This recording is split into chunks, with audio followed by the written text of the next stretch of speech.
past the monumentally dumb mark.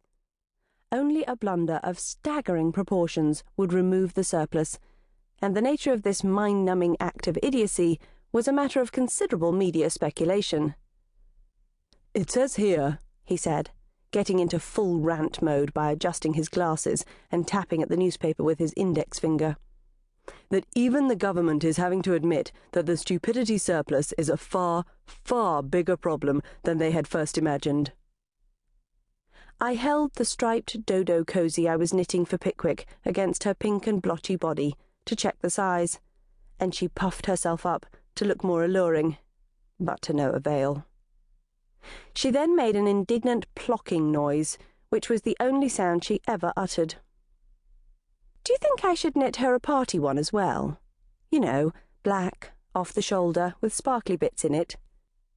"But," Landon went on in a lather of outrage, "the Prime Minister has poured scorn on Traffic Cone's suggestion to offload our unwanted stupidity to third world nations, who would be only too happy to have it in exchange for several sacks of cash and a Mercedes or two." "He's right," I replied with a sigh. "Idiocy offsets are bullshit. Stupidity is our own problem and has to be dealt with on an individual stupidity footprint basis, and landfill certainly doesn't work." I was thinking of the debacle in Cornwall, where 20,000 tons of half-wittedness was buried in the 60s, only to percolate to the surface 2 decades later, when the residents started to do inexplicably dumb things, such as using an electric mixer in the bath and parting their hair in the centre. "What if," Landon continued thoughtfully, "the 30 million or so inhabitants of the British archipelago were to all simultaneously fall for one of those email, tell-us-all-your-bank details, phishing scams, or, I don't know, fall down a manhole or something?" "They tried the mass walking into lamppost experiment in France to see if they could alleviate la dette idiote," I pointed out, "but the seriousness under which the plan was undertaken made it de facto sensible, and all that was damaged was the proud Gallic forehead." Landon took a sip of coffee, unfolded the paper, and scanned the rest of the front page, before remarking absently, "I took up your idea and sent my publisher a few outlines for self-help books last week."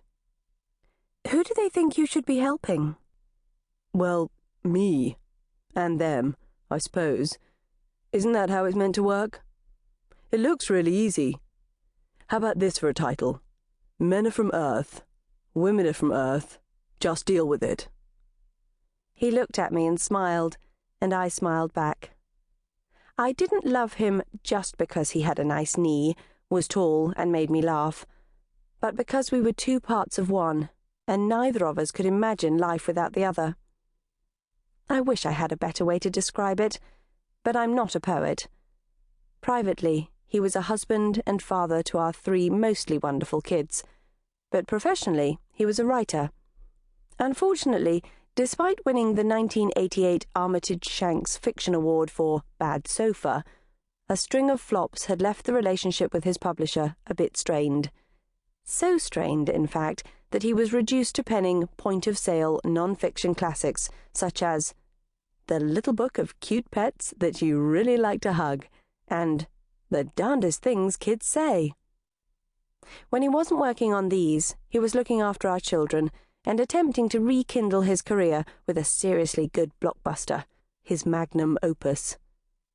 It wasn't easy, but it was what he loved, and I loved him, so we lived off my salary, which was about the size of Pickwick's brain. Not that big, and unlikely to become so. "This is for you," said Landon, pushing a small parcel wrapped in pink paper across the table. "Sweetheart," I said, really annoyed and really pleased all at the same time, "I don't do birthdays." "I know," he said, without looking up. "So you'll just have to humour me." I unwrapped the package to find a small silver locket and chain. I'm not a jewellery person, but I am a Landon person, so held my hair out of the way while he fastened the clasp, then thanked him and gave him a kiss, which he returned. And then, since he knew all about my abhorrence of